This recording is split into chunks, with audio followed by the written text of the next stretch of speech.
Hey everyone, and welcome to PSVG's Arcadia Academia. Yes. Today, you all will not be met with a terrible fate because Tyler and I are going to be giving you the lowdown on one of the weirdest and probably one of the most beloved games in the Zelda series, which is The Now, Legend of Zelda Majora's Mask. are we really going to say that Majora's Mask is the weirdest Zelda game? It's definitely bizarre. Like I'm thinking about it. The more I think about it, I think you're right. Yeah, but I'm just trying to think if there's any contenders. You just threw this right on the plate, and I'm like, challenge. And I was like, what? I don't know if I can challenge that. I think Majora's Mask is probably one of the weirdest Zelda games in the series. Yeah. Yeah. Sounds like a good strong statement. Go ahead. Yeah, just to start it off. But yeah, for those who don't know, I am Caroline of the PSVG Nintendo Shack, and I am filling in for Kevin today, who could not make it. And joining me is the other half of the regular Arcadia Academia, Tyler. What's going on? Hey, yes, my name's Styler, 2 times Styler, all that crap. We should make sure they all know. Welcome to the show. You are the third person of the team. You say you're filling in. Well, I mean, you're replacing them. Kevin's normally the one that does this, and I look forward to the one where we can all actually be here, like all three of us together. Oh man, don't worry, we're gonna have that soon. Yes. We're gonna talk about Earthbound sometime at the end of this month, and we're gonna have some fun. I'm gonna have some strong words. Really, really fun stuff in the future. Hey, today is not about Earthbound though. It's gonna be about The Legend of Zelda: Majora's Mask, baby. Yes. And to start off, I guess we're going to talk about facts and about the history of the game. Yeah, and things that people don't necessarily know about the times and the process that it took from Ocarina of Time, which was created and produced in 1998. And just a short 2 years later, in 2000, we get this game. Oh, yeah. Whole freaking year. I can't believe it only took them 1 year to remake this whole new game. Well, I mean, they do have the same character models from Ocarina. A lot of people, understand that most of the character models and the characters that were put into Majora's Mask were originally models that were used in Ocarina of Time and repurposed for this game. Yeah, kind of threw me off. Like, I think her name is Kazumi, one of the Twin Rova sisters. Yes, and she decided to be a swamp photography guide. Yeah, she runs the swamp tour boating photography group. But yeah, all of these models, not characters, they're not the same characters, have been repurposed in this game for different characters. So I guess we'll just go on and explain some stuff about Ocarina. And Tyler, No, Ocarina, to start, because, Ocarina was the forefront. True. The beginning. Yeah. The older child.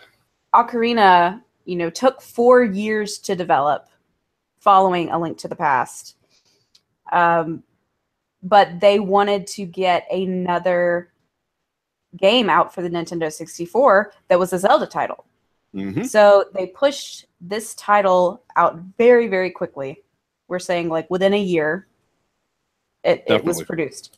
But in my research, I found out that this game was originally going to be a game that was supposed to be like some sort of 3D board game on the N64 that was supposed to be a cops and robbers type you have 7 days to catch the fugitive. Really? Yes. And this 7 days thing was actually obviously later shortened onto 3 because when it was repurposed for Zelda, they're like, 7 days is too long. And if we want this thing to be a recycling of the 3 days over and over again, there's no way we're going to let it play out for 7 days and then have something. Would have been nice, though. Oh, I know. There were so many times in the game that I just wanted to, have a little bit more time and couldn't have it. Mm-hmm. That's just so weird, though. I never actually heard about that before. Yeah. The idea that the game was originally concepted as a board game. A board game of cops and robbers? It wasn't meant to be a Zelda game. It was just meant to be a general board game. that they wanted to purpose on the N64, but they didn't know what they were doing with the IP, and they decided to repurpose it for Majora's Mask. You But say that it was 7 days, and they showed it down to 3, huh? they did, yeah, because I mean, I guess a week is not long enough. And if you see the moon coming down, I guess saying, oh, well, we've got 7 days to get out, you know, it's not near as dramatic as you've only got 3 days to pack up everything you've got and get out of here. Of course, all the citizens clock down are idiots and never think that the moon is actually going to fall. But the 3-day system was actually created by Shigeru Miyamoto and Yoshiaki Koizumi. I actually didn't know about Yoshiaki Koizumi. You know, he is more known for Link to the Past artwork and design, Right. but obviously he's still a pretty big name. But Miyamoto being the top dog of them all, everybody knows him. Of course. And Aonuma, Eiji Aonuma, who is actually, you know, Zelda is his baby. He said, this is a quote that Tyler found, that they came up with a 3-day system to make the game data more compact while still providing deep gameplay. Which sounds like a bunch of lawyer speak for, hey, we got to pump as much content as we can in here, but we got to make it look like it's actually a lot of content while not doing as much work on it. Which And I we can know respect. that you're never going to be able to get there in a 3-day cycle, so we'll just make it look like you've got to do this over and over and over again to get through all of the content that you want to get to. I found out that Aonuma actually did not want any part of this game in the beginning because it broke his Zelda model of all of the dungeons and getting your regular weapons and the dungeon maps and the compasses and stuff. And he was not a fan of having to break from the model that he got going in Link to the Past and the Ocarina of Time. Also, And I can see that too. Yeah, absolutely. And I mean, that was part of the qualm that I had when the game came out. I was like, this isn't the same thing that I've been used to the past couple of games. He was also, you know, a big, very much against the amount of stress that it was going to be to get this game pumped out within a year and a half, 2 years since Ocarina. So I don't believe he was very heavily involved in this game, just for those reasons. I didn't find anything exactly showing how much he had in there, but it seemed he kind of just stepped off to the side and let everybody else have their fair share of work on it.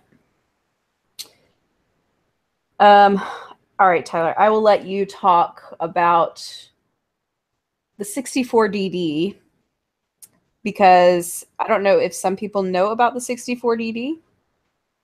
And I mean, we talked about it in the previous one.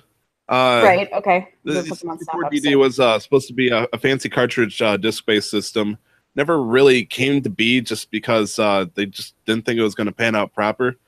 But they still had quite a few games that was coming out, and they really needed the current basis in Nintendo 64 to have that extra kickfire in order to play games like Majora's Mask. And in order to be able to keep up with it, they had to introduce an extra 4 megabytes of RAM. And it worked. It actually did work. And we have what is now known as the expansion pack that you had to put into the system to give us stuff like motion blur, further draw distances, and a little bit more in the texture. But it was just kind of weird because the expansion pack only has about maybe 4 or 5 different games that can actually use it. Right. Games like Donkey Kong 64, if I remember correctly, Perfect Dark Zero. Perfect Dark Zero. Yep, it was the 64. The expansion pack came about, and it did come to the United States. But the 64DD was actually an attachment that went on the bottom of your 64 that actually did not make it to the United States. There was a title in the works called Zelda or Zelda Gaiden that was supposed to be the next follow-up to Ocarina of Time. We all Right. know that Majora's Uh, Mask came out after, but Zelda never saw the light, even though there was a lot of alpha shots of, you know, what Link was doing, and it was meant to be a game for the 64 DD, but that mhm. never came to light. Forgive me. The reason why I was being so quiet before was because I just wanted to make sure everything was running smoothly. It's my first time doing the whole setup. I was like, Oh, we're no, it's still fine. live, right? No, it's Nothing's fine. burning to the ground. Oh, yeah, you're No. right. Like I've heard a lot of, the term Gaiden, it always meant like side story.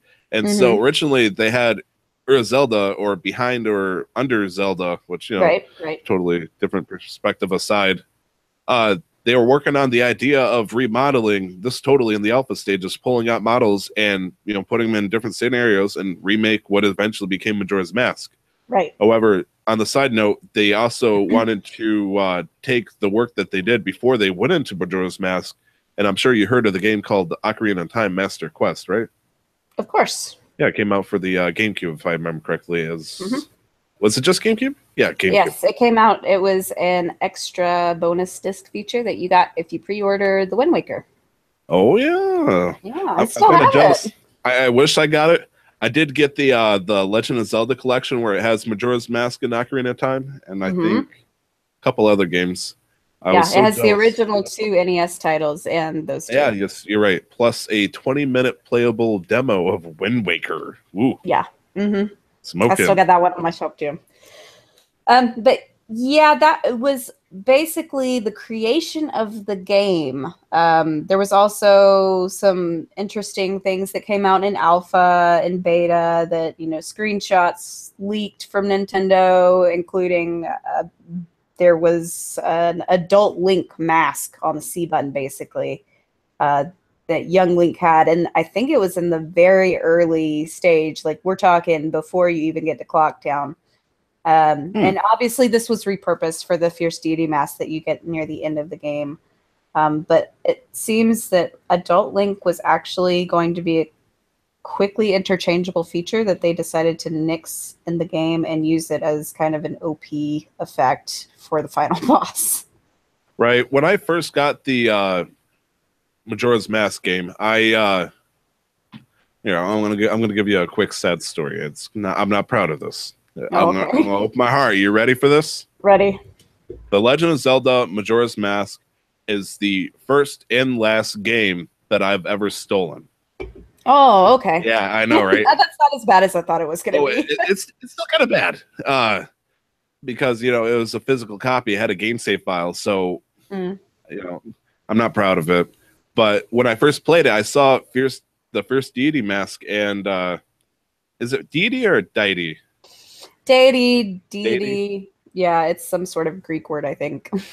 I saw it and I wanted to use it so many times. I don't understand why I could never use it. But then when I realized the only possible time I can actually put it on was during boss fights, it was just, yeah, as you said, it was just meant to be an overpowered, hi, here is the Majora's Mask equivalent to, Link's overpoweredness. And it kind of threw me off because I didn't understand why I was becoming this Oni Link character. Right. And it wasn't until I did thorough research just behind the scenes, because the game hardly ever mentions it.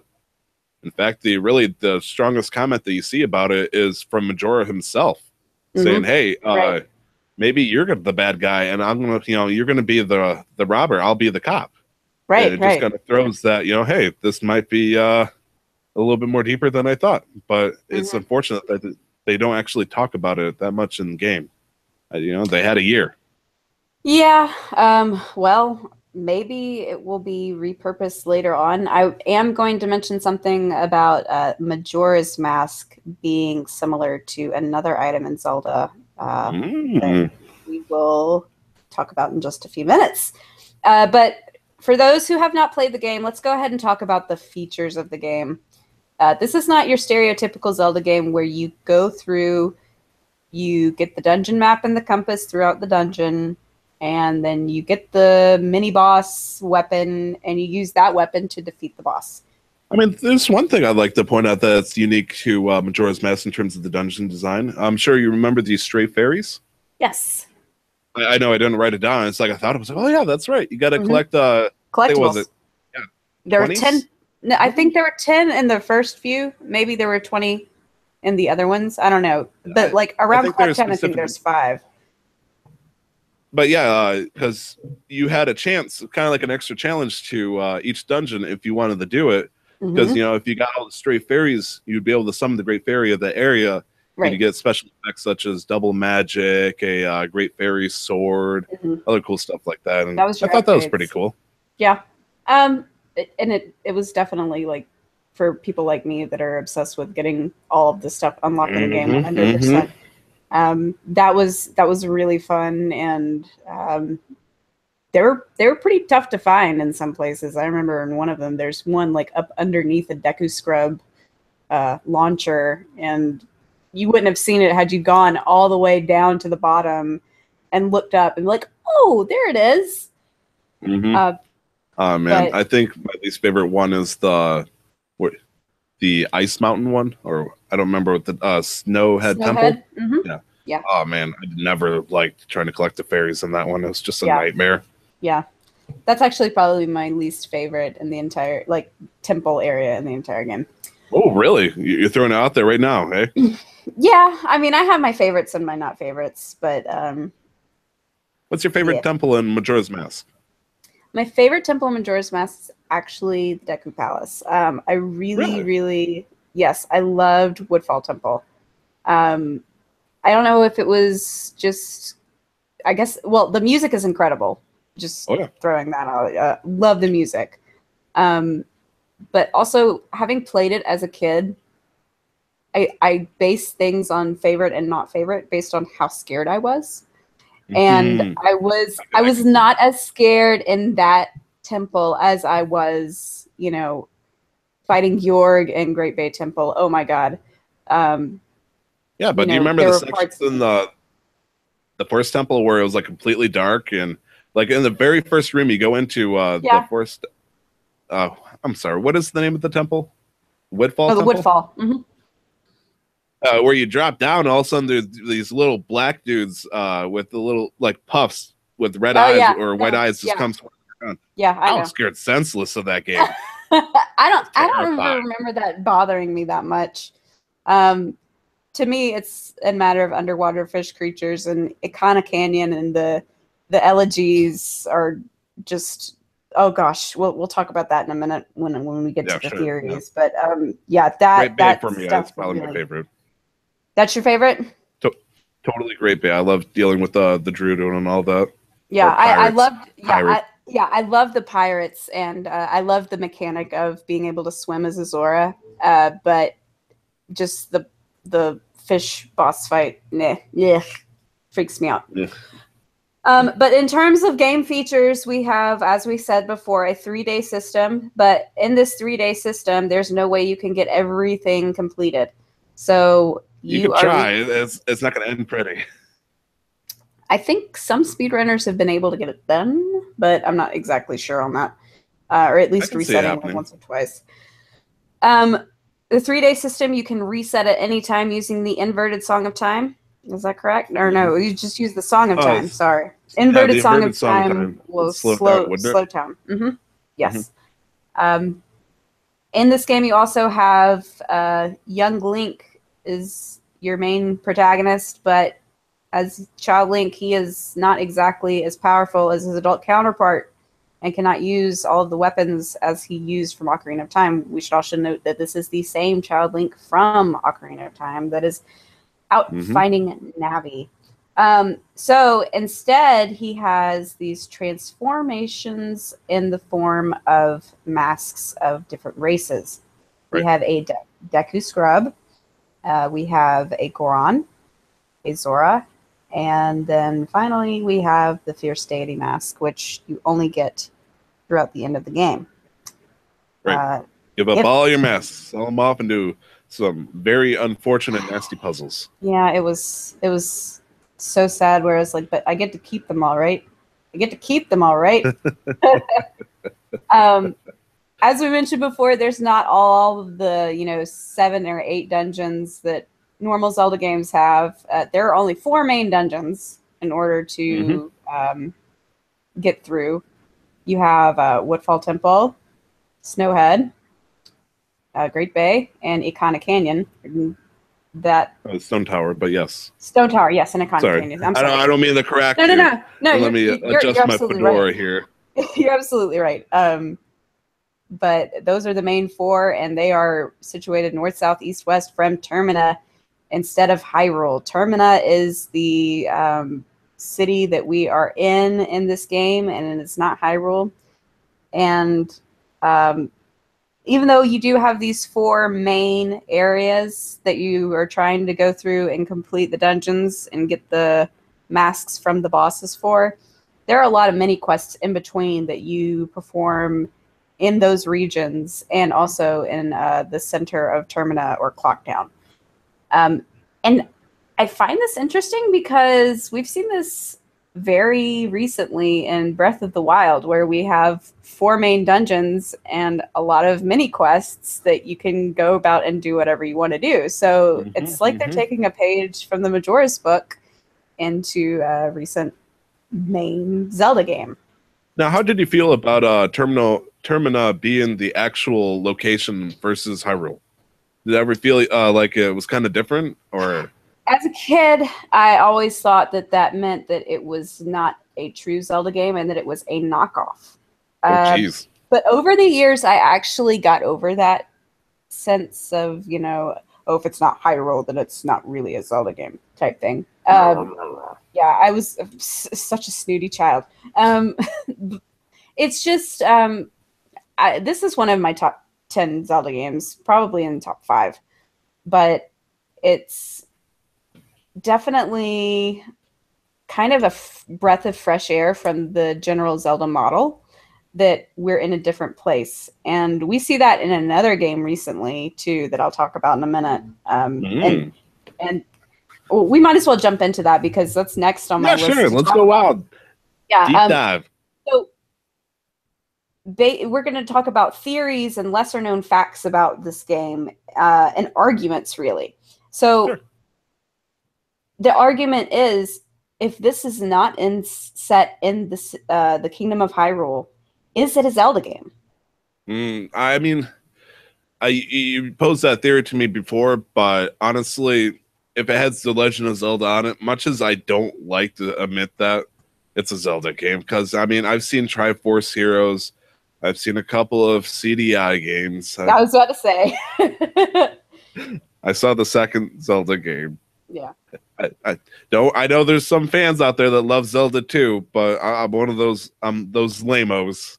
Yeah, So, no, I'm in the same group. I mean, Zelda 2 was an experimental game, and I think they went back from that experiment to the original game model and created Link to the Past, and I think they went with the right track.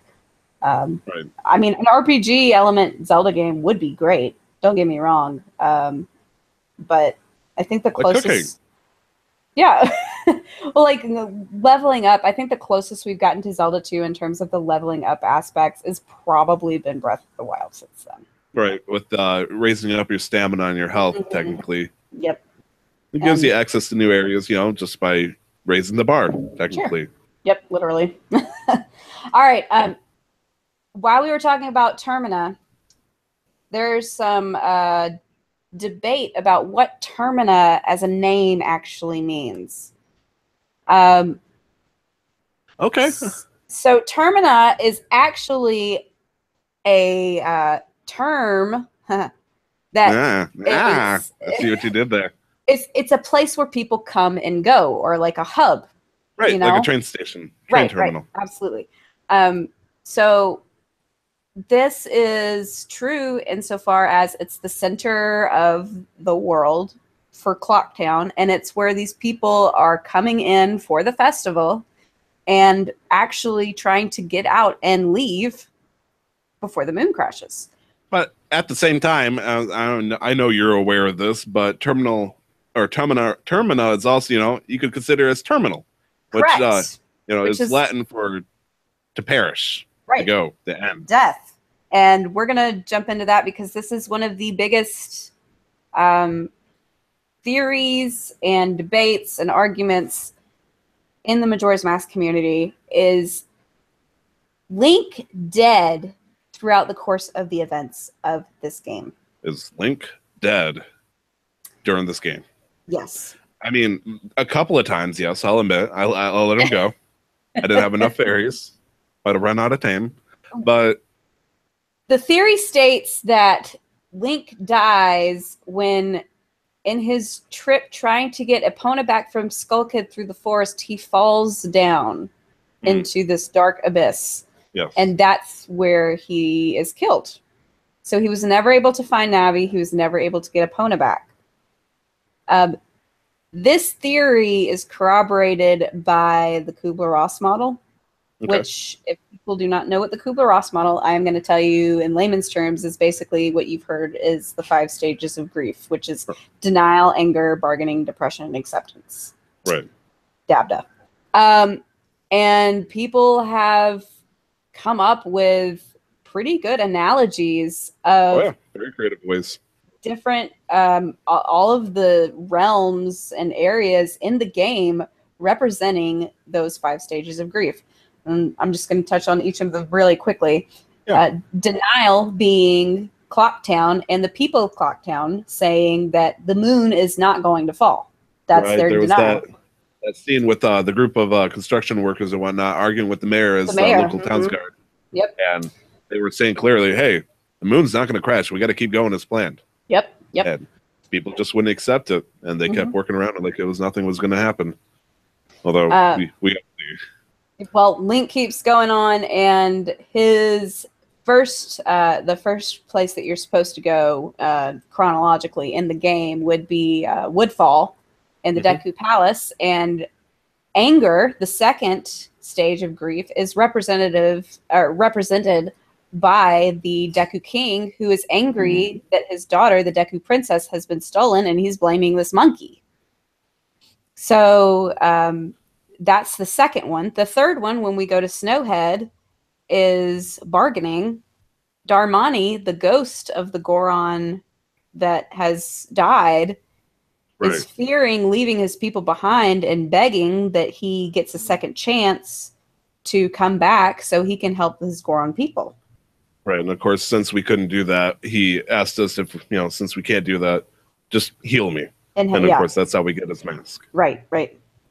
The fourth one, depression, we see in Great Bay Temple, which is where Lulu, the singing Zora of the, the Zora, the Go-Go's. What 5? Yeah, the Go-Go's? What's it called? I can't remember the name. I thought it was like the Go-Go 5 or something like that.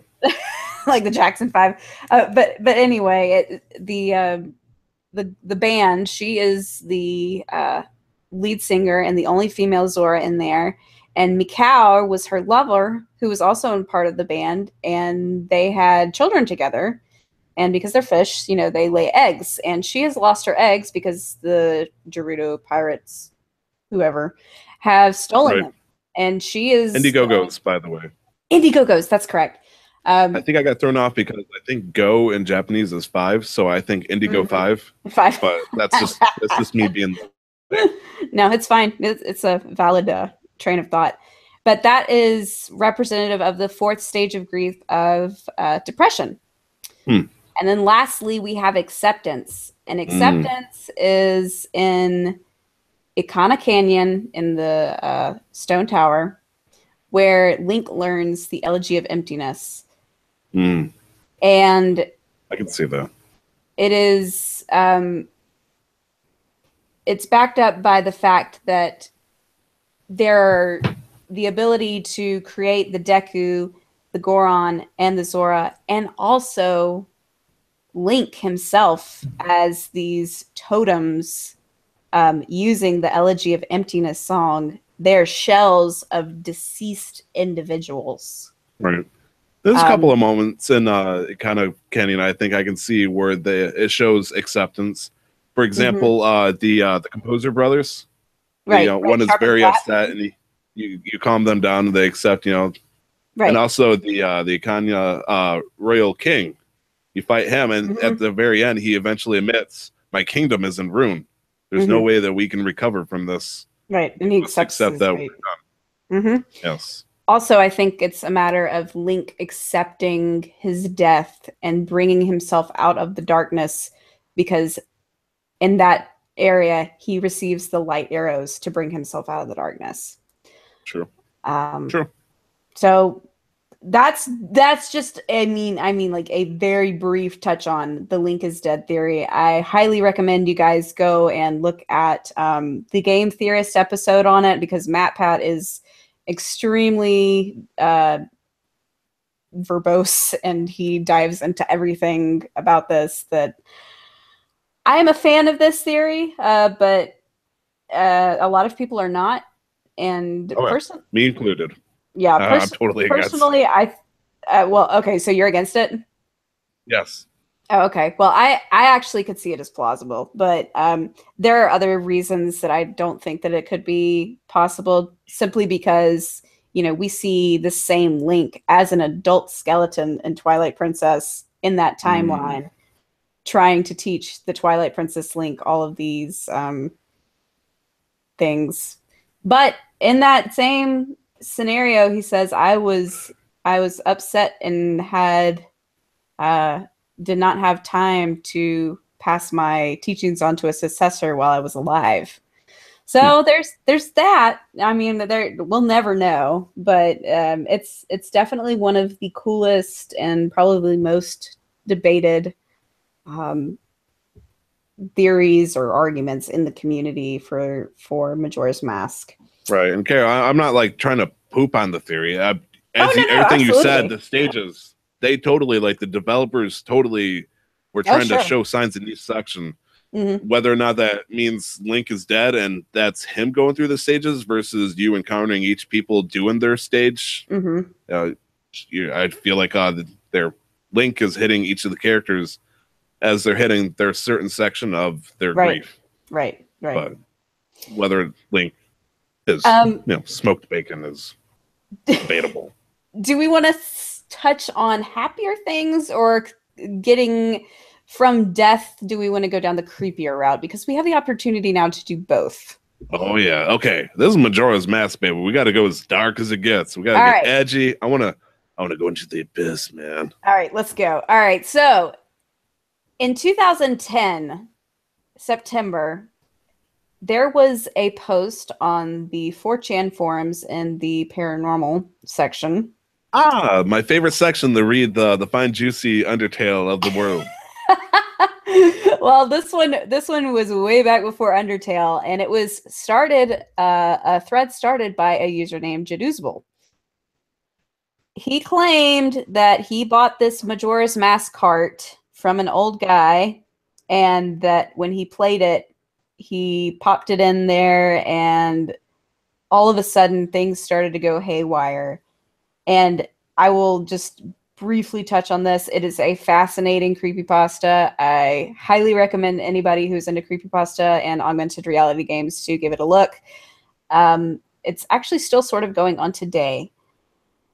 But this was the front runner for his augmented reality game.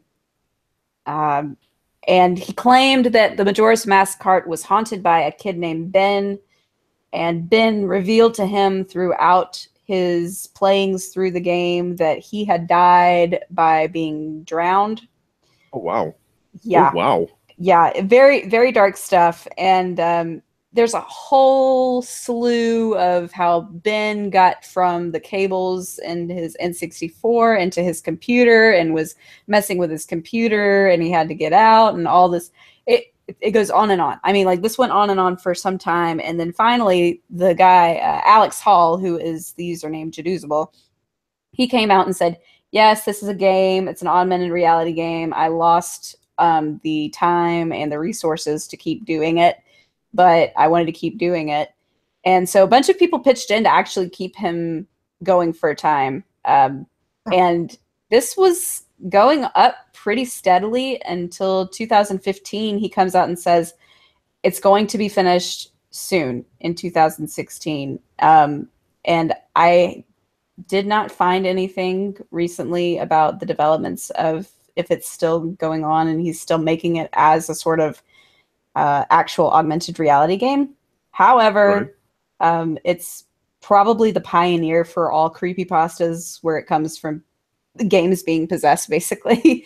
And there's footage on YouTube that he recorded and that he actually used Project 64 to do all of these creepy things with Majora's Mask. So if you think Majora's Mask as a game is creepy already, you should probably take a look at this video. And personally, the scariest thing for me in the entire thing is the reverse Song of Healing music that's really glitched. And oh my God, like, I mean, you can't watch it at night. You really can't. For somebody we've talked about this on previous shows, I'm terrified of like scary music and horror films and stuff like that. I can't do it. I can't do it.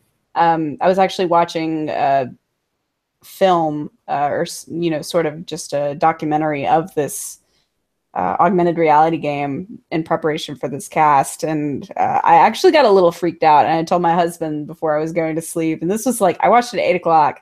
At 10 o'clock at night and getting in bed, I'm like, I'm scared. You know, I'm scared. Oh, wow. So the guy knew what he was doing, and he took some of the creepiest elements of the Ben Drum thing in Majora's Mask. And if you like creepypastas, if you've never heard of this before, I highly recommend it. I think it's actually somebody asked to buy the rights to it so it can be made into a movie or something. Now, I don't know if they're actually going to be using Majora's Mask in the movie, Doubt it, but you know, just the you know, general story and stuff.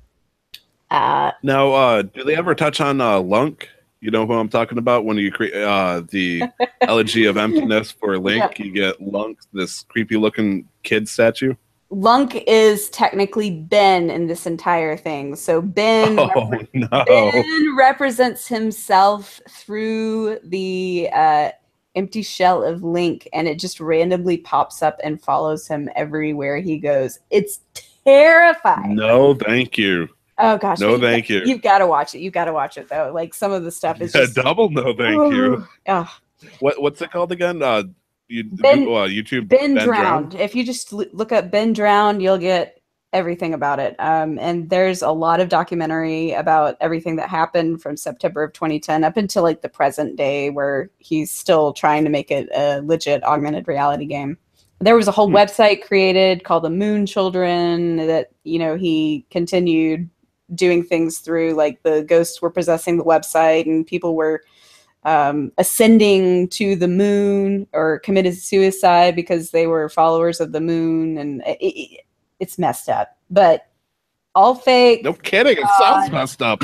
Freaks me the heck out. I know, but it's actually something really, really cool. If you've got some downtime, like an hour or two to just read into it, I highly recommend it. It's one of the cooler offshoots of this game. And it might make you think twice about what you see behind a dark corner. Oh, boy. I thought the little black poofy things were going to give me nightmares at night as a kid. Now I got more nightmare fuel. Can't wait. Drink up, kids. It's Lunk. It's Lunk. But going back to sort of creepy, but not near as creepy. The Happy Mask Salesman is also a debatable figure. Right. He always kind of creeped me out with the way he moved in. Sometimes, you know, when I can't afford to pay back or get back the mask. Right. There's some looks. Yeah. He's got the scary face, and the guy that cranked the accordion and the windmill and ocarina, he gave me the scary face, and they were never good characters in my book. But there's a lot of debate whether or not the Happy Mask Salesman is, number one, Miyamoto himself. We all see that there is a mask on the back of his backpack that is literally Mario. Mario and King Dedede, I believe they have another mask of. Oh, okay. I don't know about that one.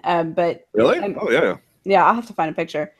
But I mean, the creator of Mario looks very similar to the Happy Mask Salesman, you know, when he's got the closed eyes and all this stuff. You know, Miyamoto's always got that cute, adorable, squinty look when he's happy, and there's no doubt that there's a physical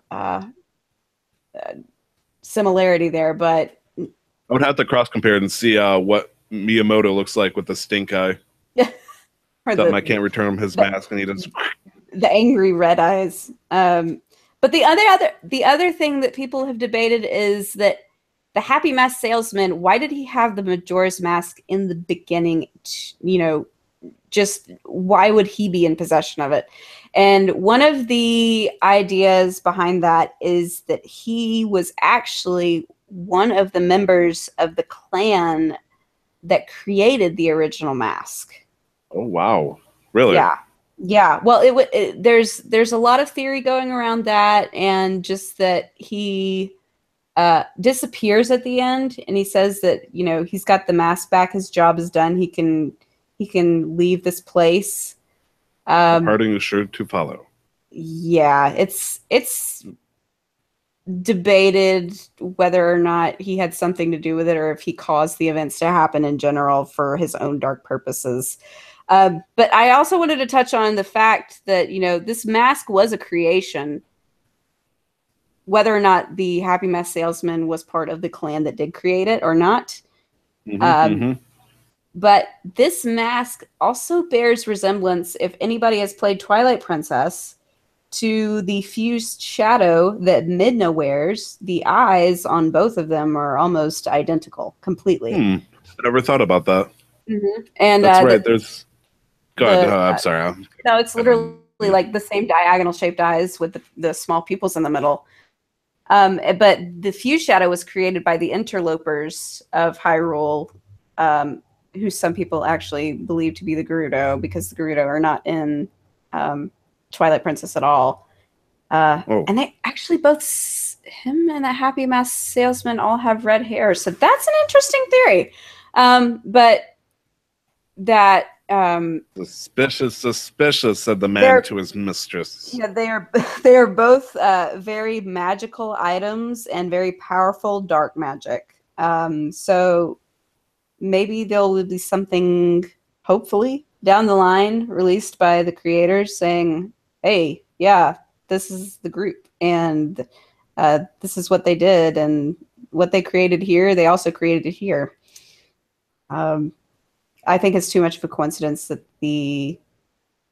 they're very similar in shape and just general aesthetic for it not to be. All right.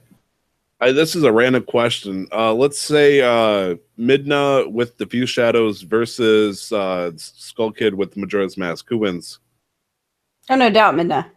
No doubt. Really? Really? Yeah. I feel like the Skull Kid would win. I'm going to go against you on that one. Oh, okay. But you can do it. Oh, that's fine. I just see like the immense power that Midna brings to the table when she has the full Fused Shadow. Right, especially with that Twilight Spear, I think she'd be able to blow up that moon into little pieces. Yeah, but then you've also got, you know, the Majora's Mask itself turning into Majora. Now, let's go ahead and talk about that. There is debate based on certain mannerisms of the final boss of Majora being male or female. I mean, can Majora be asexual? Could be. Or have yeah, no absolutely. gender at all? Absolutely. But I kind of like leaning towards the idea that Majora would have been a female as opposed to a male, just from the creepy screaming at the end. Of course, we do have Zant in Twilight Princess, who also had creepy screaming. But also that in general, Latin-based languages, when things end in O, it's representative of a masculine. When they end in an A, it's representative of a feminine. So Majora ending in a feminine, maybe not. And you know, we can assume Majora stemmed from, you know, their Japanese usage and the development cycle, but I can also see if they have applied it that way, or if, you know, players put it that way, it would make sense that Majora would be female in that case. Right. Because they really do like their Latin usage, especially in the localization. So I wonder if that was intentional or not. Could be. They also apparently like their use of. This was the first time that they ever tapped into African roots, and I'm talking about so much. I'm talking about all of the regular bosses. Now we've got Adolwa, Goat or Got, however you want to pronounce the bull's name, Georg, Twin Mold, and Majora. Oh yeah. Um, They all have some representation or connection to Africa too. yes, and I want to give a shout out to Gaijin Goomba over on the Game Theorist Culture Shock because Oh he yeah, really goes into 100%. this. This is about a 3-part thing that he did. And if you're very interested in the African roots that the creators used for Majora's Mask, highly recommend you go check that stuff out. But just to summarize, Adolwa, the first boss, is reminiscent of African masked dancers like they have in indigenous tribes, especially with his clothing and his weapons. Right. Like in the video that they depicted, there's also people like that in South America, but the machete and the kite shield specifically gave it a very strong connection over to Africa. Correct. Yes. Goat is, basically sort of a goat, but more like a bull. But there are general African designs on goat, and there are actually rituals involving a man becoming, or a boy becoming, a real man in Africa that involves him going up and braving himself up against bulls in Africa. Georg, the fish, terrible fish, is actually reminiscent of an African fish. I cannot remember the name of it for the life of me. That's okay. You don't have to. That hides its own young or its smaller fish in their mouths to protect them. I believe it was called, but I could be wrong. You might be right. But Georg's one attack to try and get Link sidetracked while he's fighting him is to spit all of these little bitty fish out at him. Right. Twin mold is actually reminiscent of a goby death worm. That's just terrifying in and of itself, to think that there are worms in the sand, and that, even worse, they pop up out of the sand and they attack by excreting acid through their mouths. Yeah, but there's no actual confirmed report about the goby death worm. It's all, for the most part, mythical accounts. Lore. Yeah. They have said that it's similar in the desert regions of Mongolia, that they believe something exists in that respect. A 2-foot-long red draped worm that can somehow cause instant and very painful death by touching it or receiving the venom that it can spit out. It's just, I feel like you're kind of scraping, because like the Gobi Desert's all the way up in, not Africa. This is true, not the Sahara. And, Gaijin Goomba does try to make the argument saying that they also have accounts of it being found in Africa, which I can see that too. But all right. Well, I think I've touched on everything that we've pretty much found regarding arguments, theories, what have you. Conspiracies, debates, Midna versus Skull Kid. We'll leave that for people to have a vote on, or in the comments or something. But let's just get to our personal opinions of it. Sure. The present. We played it. We have played it. Yes, multiple times. A lot of times. All right, I'm gonna pose the question, let you answer, and then I'll follow it. Sure. What's going on? All right. So, how it holds up today? What do you think of it? I mean, Majora's Mask. The nice thing is, as you said earlier, we do have the 3DS re-release, and it got updated very nicely, I might add. And so, being able to play it, compared to when I played, I mean, the first time I played it, I had that full 100% suspicious-looking file of my dark days as a delinquent. But when I did my first full playthrough on what would have eventually became the GameCube version, and then when I played it now, it's very strong, thick nostalgia glasses. You play it back then, and you get these beautiful memories trapped in your thing. But then when you play it nowadays, all of a sudden you start seeing tropes and circumstances like, oh God, I had to do that just to get to that thing. And it feels a lot more of a burden to play this game in certain sections than I remember it. Right. Like there's the one section in Ikana Canyon where you got to have like very specific items to give to the Gibdos just to progress. Drove me up the wall. Yep. No, thank you. Yep. I thought that was bad on Earthbound. No. Yeah, we'll talk about that later. But I can't wait. Especially when it was, the days before you had walkthroughs and the ability for people to post online. It's like, okay, you got to give them this. Yeah, I absolutely remember that being a nightmare. Being given a 3-day cycle to run back and forth and pray to God or whatever higher force you have with you that you have the right stuff or you can get it in time. No, that stank. It stank a lot.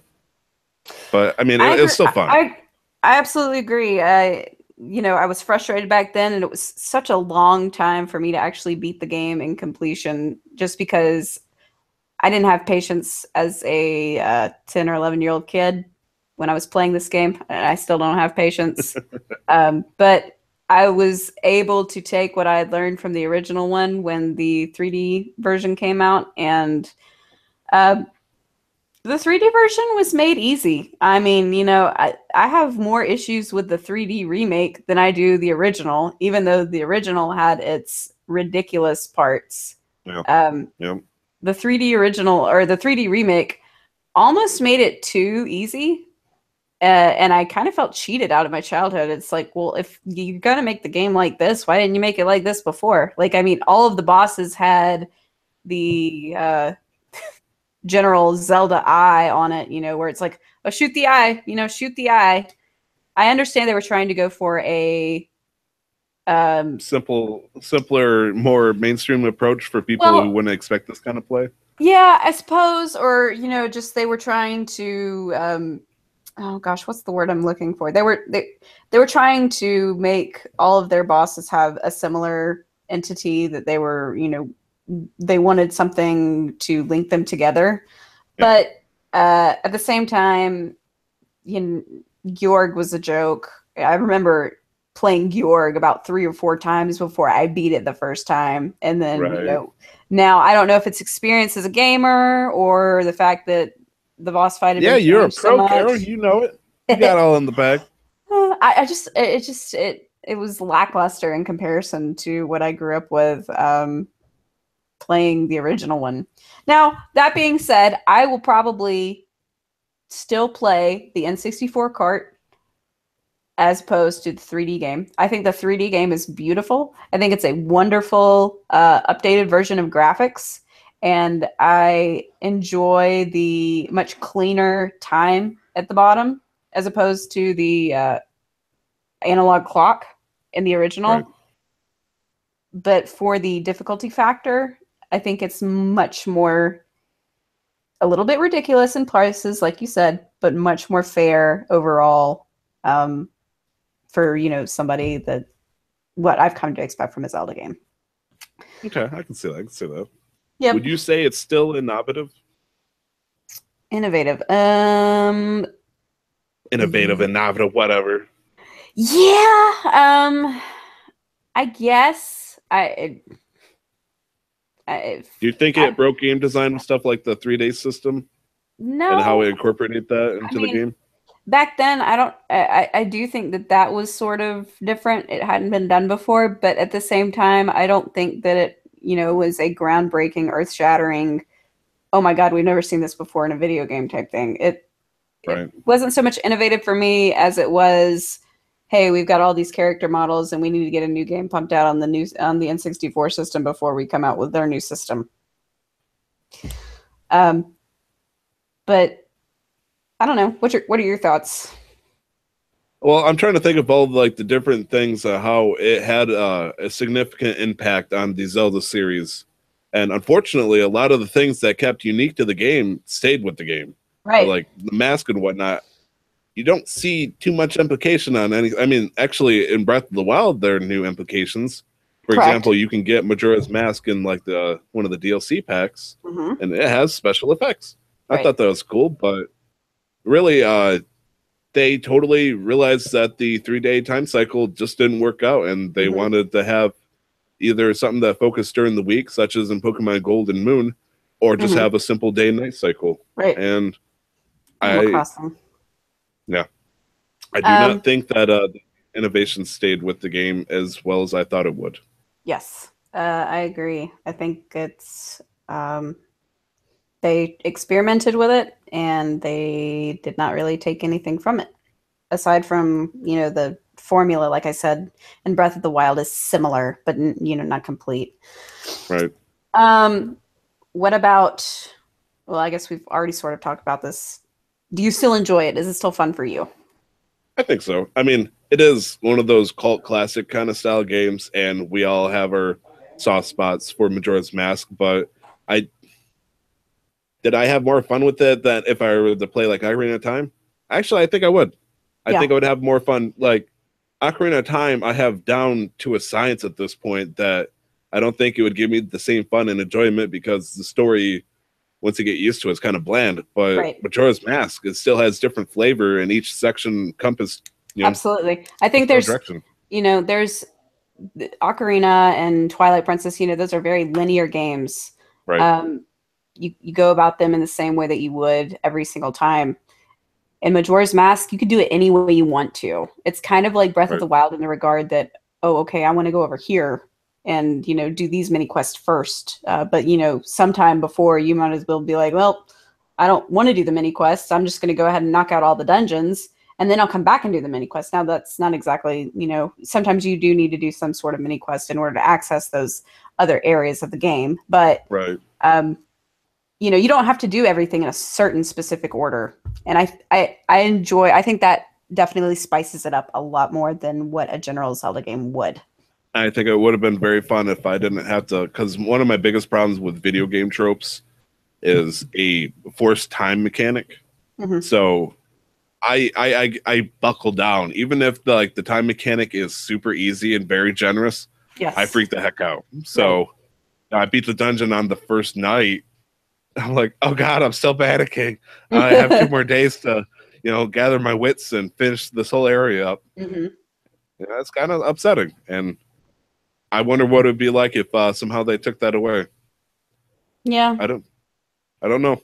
I don't know if I'd enjoy it more or not, but Yeah, same. I would have to play it in order to make the full assessment. you think you could recommend this game to other people though? Oh, absolutely. Somebody that's Yeah. never played it, the 3DS version, let's say. I would say if you're looking to get into the Zelda series, this isn't your game to start with. Definitely not. No, because you're going to be getting an experience of something that is completely not what the series is about. This is an offshoot game that, even though it's a actual full title release for a major Nintendo system, it breaks all the rules and it's nothing. It has a place in the timeline, but it has nothing to do with the actual overall timeline. I'll just put it that way. There are not events against Ganondorf for Ganon. It's not there's no Zelda. I mean, there's no Zelda in it. And a little, there's a faint there where she teaches Leah the Song of Time. She's in the beginning little bit. for like a split second. But yeah, you're right. I forgot about that. But you're also right saying that she pretty much is just a flashback for the most part, and they had the adder, so you knew the Song of Time, and then after that, whoosh, gone. Yep. But there is not the same general conflict in Zelda games between among the three, the power, wisdom, and courage thing. It's not there, and I recommend the game. I really do. It's just you'd be better off playing Ocarina or Link to the Past. If you're new to the Zelda series, make this your second game. Kara, are you there?